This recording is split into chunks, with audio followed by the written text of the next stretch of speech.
Good morning students. BA first year first sem history की online कक्षा में आप सबका स्वागत है। आज का हमारा ये अंतिम चैप्टर है, चैप्टर 12, गुप्त साम्राज्य, गुप्ता एम्पायर।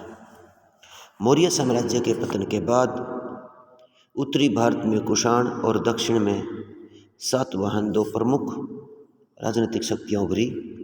दोनों का विशाल भूभाग पर प्रभुत्व सैकड़ों वर्षों तक रहा, लेकिन तीसरी शताब्दी के मध्य तक पहुँचते पहुँचते इन राज्यों की शक्ति क्षीण हो गई और जिससे नए राजवंशों को स्वयं को स्वतंत्र करने का अवसर मिला।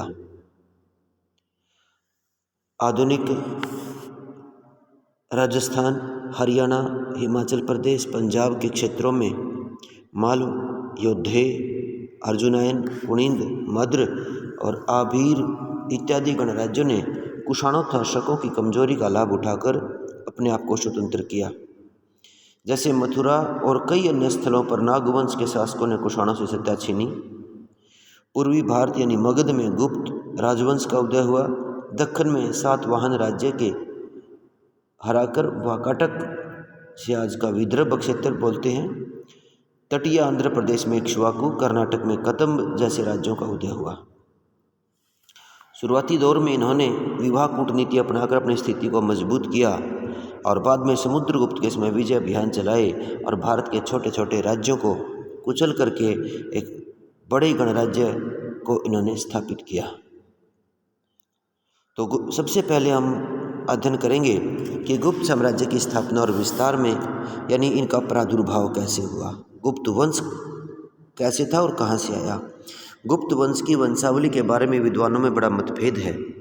मतभेद इसलिए है क्योंकि कोई पुख्ता प्रमाण उपलब्ध नहीं है। विष्णु पुराण में इन्हें गुप्त उपनाम के आधार पर वैश्य बताया गया,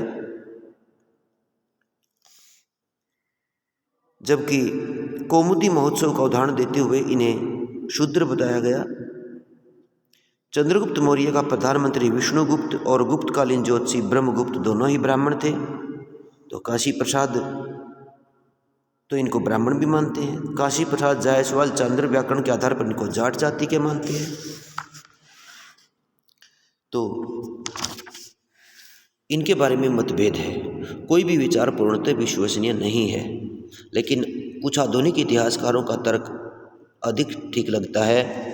जैसे गुप्त मूलतः वैश्य थे और ब्राह्मणों ने क्षत्रिय के रूप में स्थापित किया। बदले में गुप्त राजाओं ने ब्राह्मणों को राजकीय संरक्षण और बड़े स्तर पर भूदान दिया। ब्राह्मणों द्वारा गैर क्षत्रिय नरेशों को क्षत्रिय घोषित करने और भी उनके काफ़ी प्रमाण मिलते हैं।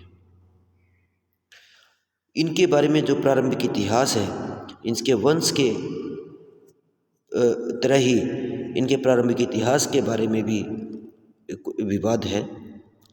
अनेक इतिहासकारों के अनुसार कुषाण शासकों के अधीन एक सामंत के तौर पर गुप्त शासक शासन करते रहे हैं और बाद में कुषाणों की कमजोरी का लाभ उठाकर अपने स्वतंत्र राज्य इन्होंने घोषित कर लिए। जो भी हो, साहित्यिक और पुरातात्विक स्रोतों से ये स्पष्ट है कि गुप्त चौथी शताब्दी के दूसरे दशक में स्वतंत्र शासक बन गए। गुप्त शासकों का अध्ययन करें तो सबसे पहले श्रीगुप्त, जो गुप्त वंश का प्रारंभिक शासक था, जिसकी जानकारी में कई अभिलेखों से मिलती है। चीनी यात्री यित्सिंग ने भी गुप्तों के इस प्रारंभिक शासक का वर्णन किया है।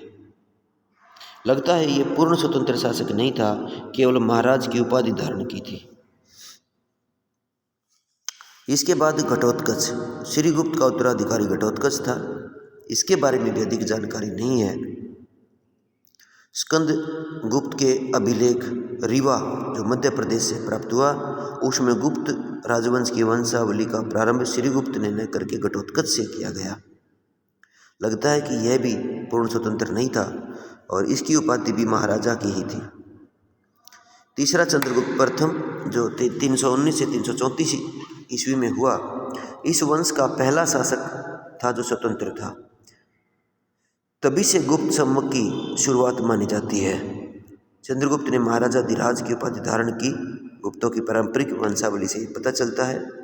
और उन्होंने चंद्रगुप्त की ने लिच्छवी वंश की राजकुमारी कुमार देवी से शादी की। समुद्रगुप्त इसी का पुत्र था। उसने सोने के सिक्के जारी किए और जिस पर एक और चंद्रगुप्त और कुमार देवी का चित्र बना है, दूसरी ओर लिच्छावाय अर्थात लिच्छवी देवी का चित्र बना है।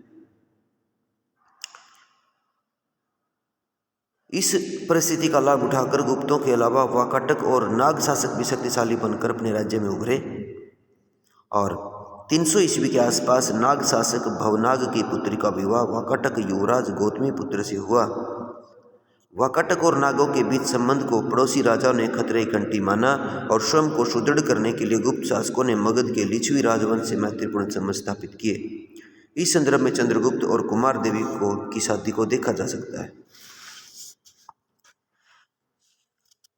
इसके बाद विष्णु पुराण और वायु पुराण से संकेत मिलता कि चंद्रगुप्त प्रथम ने साकेत यानी अयोध्या क्षेत्र को भी गुप्त साम्राज्य में शामिल कर लिया। इस प्रकार चंद्रगुप्त प्रथम की मृत्यु के समय गुप्त राज्य आधुनिक बिहार और उत्तर प्रदेश सहित लगभग संपूर्ण मध्य गंगा घाटी में फैला हुआ था। इसके बाद समुद्रगुप्त 335 से 380 ईस्वी तक इसका राज्य रहा। समुद्रगुप्त गुप्त वंश का सर्वाधिक प्रतापी शासक था। वह लगभग 335 ईस्वी में सिंहासन पर बैठा और उसने लगभग 380 ईस्वी तक राज्य किया।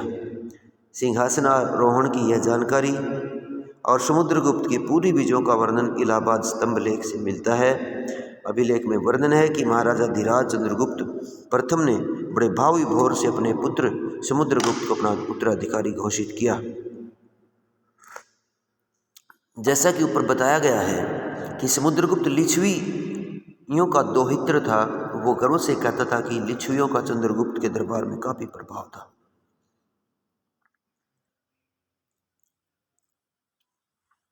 समुद्रगुप्त का विजय अभियान। समुद्रगुप्त एक महत्वाकांक्षी और पराक्रमी शासक था। उसने अपने राज्य को सुदृढ़ बनाने और इसका प्रसार करने के लिए विजयों की आक्रामक नीति का अनुसरण किया। सबसे पहले उत्तरी भारत में उसका सैनिक अभियान चला। प्रथम चरण में उसने 3 राजाओं को पराजित किया। ये शासक थे अहिच्छत्र यानी आधुनिक बरेली का अच्युत, पद्मावती का नागसेन और मथुरा का गणपति नाग। ऐसा पता चलता है कि उसने कोत राजवंश के राजकुमार को भी सेना सहित बंदी बना लिया था।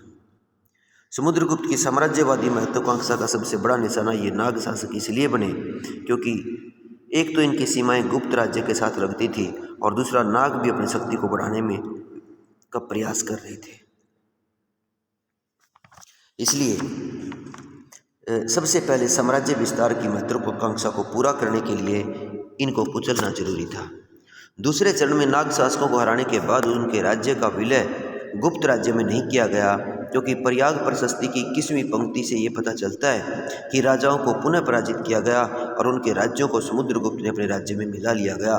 लेकिन दूसरे अभियान में उसकी महत्वपूर्ण सफलता मथुरा से नर्मदा तक फैले वन प्रदेशों यानी जिसे आटविक कहते थे के शासकों को पराजित करने में थी। इसके सर्वाधिक महत्वपूर्ण वाकाटक नरेश रुद्रसेन प्रथम था, जिसका राज्य विदिशा सहित विंध्य के कुछ उत्तरी प्रदेशों में फैला हुआ था, जिसे विदर्भ का क्षेत्र भी कहते हैं, जो आज का नागपुर क्षेत्र है। रुद्रसेन को हराने के बाद एरण से उसके राज्य को उत्तरी प्रदेशों को अपने साम्राज्य में मिला लिया गया। यहाँ उन्होंने एरण में एक विष्णु मंदिर का निर्माण करवाया और यहाँ से वो अपने राज्य की सुरक्षा के लिए मालवा, बुंदेलखंड और आटविक प्रदेशों पर दबाव बनाकर रखा जा सकता था। नागों और वाकाटकों को हराने के बाद उसने बंगाल के शासक नागदत्त को पराजित किया और उसे अपनी सीमा को पूर्व में समुद्र तट तक उसका विस्तार कर लिया। इसके बाद उसका ताम्रलिप्ति नामक बंदरगाह पर अधिकार हो गया, जो हिंद, चीन, मलाया, जावा, सुमात्रा, बर्मा, श्रीलंका इत्यादि के द्वीपों व विदेशी व्यापार की दृष्टि से महत्वपूर्ण स्थल था। इस प्रकार समुद्रगुप्त ने उत्तर के 9 राजाओं को पराजित करके अपने राज्य में मिला लिया। इसके बाद दक्षिण भारत में सैनिक अभियान। प्रयाग प्रशस्ति में दक्षिण भारत के 12 राजाओं के नाम दिए गए हैं, जिनको समुद्रगुप्त ने पराजित किया था। इन राजाओं व इनके राज्यों के नाम तालिका में दिए गए हैं। दक्षिणी भारत में पाटलिपुत्र से वह सबसे पहले कौशल राज्य की ओर जिसे रायपुर, बिलासपुर, संबलपुर के प्रदेश थे और यहाँ का शासक महेंद्र था। कौशल को पराजित करता हुआ वह आगे बढ़ा और अपने महाकांतर नरेश व्याघ्रराज को हराया। कहा जाता है कि वह पूर्वी तट के साथ साथ मार्ग के राजाओं को रौंदता हुआ वह कांची तक पहुंच गया। दक्षिणी भारत के राजाओं ने कांची के राजा विष्णुगुप्त के नेतृत्व में समुद्रगुप्त का सामना करने के लिए संगठन बना लिया था और उन्होंने समुद्रगुप्त का सामना भी किया और उसे वापस लौट जाने को विवश कर दिया गया। जबकि प्रयाग प्रशस्ति से पता चलता है कि उसने दक्षिण के सभी राजाओं को पराजित कर दिया। और कांची की विजय के बाद समुद्रगुप्त पश्चिम के तट की ओर बढ़ा और महाराष्ट्र खानदेश होता हुआ पाटलिपुत्र लौट आया। इस अभियान से बड़ी मात्रा में उसे सोना, चांदी और धन माल लेकर के लौटा। वह अपने साथ वी स्मिथ भी लिखते हैं कि वह अपने साथ लूट मार का सोना लेकर आया और इस प्रकार उसने वैसे ही सैनिक कारनामे किए जैसे कि लगभग 1000 वर्ष पश्चात मुस्लिम आक्रमणकारी अलाउद्दीन खिलजी ने किए। दक्षिण में विजित राज्यों की प्रतिनीति थी। उसकी दक्षिण विजय के 3 प्रमुख पक्ष प्रयाग प्रस्ती से पता चलता है। पहला, ग्रहण, शत्रु पर आधिपत्य, मोक्ष, शत्रु को मुक्त करना और अनुग्रह, राज्य वापस लौटाकर उदारता का परिचय देना। यानी 12 राजाओं को पराजित किया,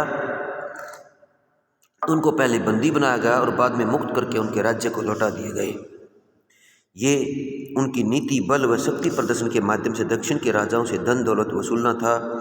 वह एक चतुर व समझदार राजनीतिज्ञ होने के नाते वह जानता था कि यातायात के साधनों के अभाव में इस दूर दराज क्षेत्र में प्रत्यक्ष प्रशासनिक नियंत्रण रख पाना कठिन होगा, इसलिए शायद उसने ये नीति अपनाई थी। श्री राम गोपाल के अनुसार भी दक्षिण की समृद्धि और संपदा ने समुद्रगुप्त को दक्षिण की ओर आकर्षित किया था, इसलिए उसने कई बार ये अभियान चलाए। इसके बाद सीमांत प्रदेशों की अधीनता। इसके बाद समुद्रगुप्त ने के जो अभियान थे उनसे भयभीत होकर के उत्तर पूर्वी सीमा पर स्थित छोटे छोटे 5 सीमांत प्रदेशों के शासकों ने समुद्रगुप्त की अधीनता स्वीकार कर ली। यह राज्य समुद्रगुप्त की आज्ञा का पालन करते थे, व्यक्तिगत रूप में दरबार में आकर सम्राट का सम्मान करते थे और वे सभी प्रकार के करों को अदा करते थे। उत्तर के जो 5 सीमांत राज्य हैं, समतट, दक्षिणी पूर्वी बंगाल, राजधानी कमंती, कामरूप या असम, नेपाल, डवाक या असम का नौगांव प्रदेश, इसके बाद करतरपुर या कुमाऊं का गढ़वाल पर्वतीय क्षेत्र, इन राज्यों में राजतंत्रात्मक पद्धति थी। गणतंत्र की अधीनता। उत्तर पश्चिम में भारत के राज्यों ने गुप्त साम्राज्य की शक्ति को स्वीकारते उनकी अधीनता स्वीकार कर ली। ये जो गणराज्य थे इनमें मालव, अर्जुनायन, योद्धेय, मुद्रक, आभीर, प्राजुन, सनकानिक, काक और खरपरिक विदेशी शक्तियों से भी इन्होंने संबंध बनाए। इन शासकों ने प्रसन्नतापूर्वक स्वयं को गुप्त की सेवा के लिए प्रस्तुत किया, अपनी पुत्रियों को विवाह के लिए प्रस्तुत किया था, उन्हें गरुड़ मुद्रा वाले समुद्रगुप्त को राजपत्र देने के लिए बाध्य किया। इनका उपयोग उन्हें अपने राज्य में करना था, एक तरह से गुलामी के प्रतीक थे। इस तरह का आधिपत्य स्वीकार करने वाले शासकों में श्रीलंका का शासक मेघवर्धन, गांधार क्षेत्र का कुषाण शासक देवपुत्र शाही था, भारत के पश्चिमी क्षेत्र में राज कर रहा एक शासक था। उन्होंने अपने दूतों को समुद्रगुप्त के दरबार में उपहारों सहित भेजा। एक चीनी यात्री के अनुसार श्रीलंका के शासक मेघवर्धन ने समुद्रगुप्त के पास एक दूत मंडल उपहारों सहित भेजकर उसमें बोध गया में बुद्धों के आवास के लिए विहार निर्माण की अनुमति मांगी थी। समुद्रगुप्त ने उनकी विनती को स्वीकार कर लिया था और कहते हैं कि मेघवर्धन ने गया के बोधि वृक्ष के पास एक 6 कमरों वाला 3 मंजिला मठ बनवाया था। जावा, सुमात्रा, मलाया जैसे द्वीपों के शासकों ने भी संभवतः अपने दूत यहाँ पर भेजे थे।